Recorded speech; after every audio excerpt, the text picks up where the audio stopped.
Hello, চলে এলাম ছোট্ট একটা ব্লগ নিয়ে।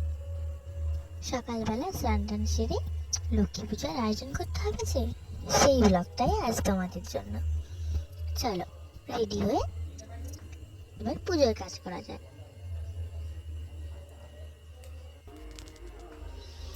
এই ছিল আমাদের ঠাকুর ঘরের অবস্থা।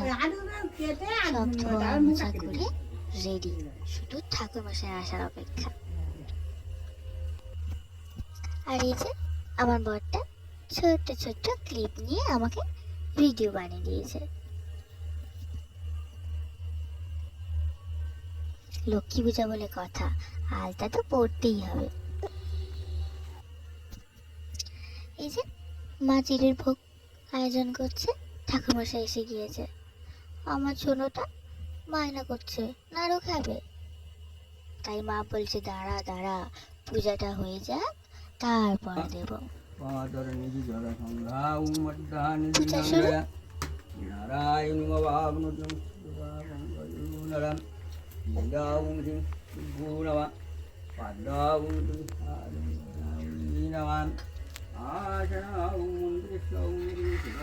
আর এই দেখো আমি কি খাওয়াচ্ছি আমার জনকে।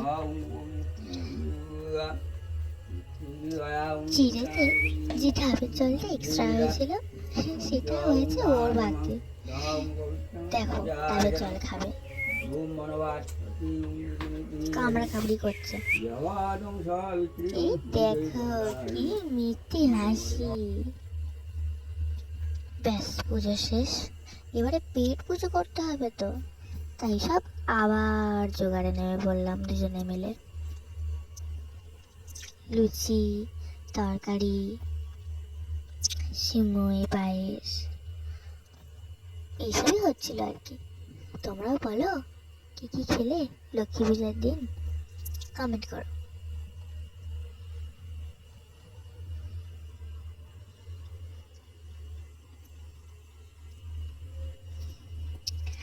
উনুনে রান্নার খাবারের একটা আলাদাই মজা, সেটা আমি শ্বশুর বাড়িতে এসে বুঝতে পেরেছি।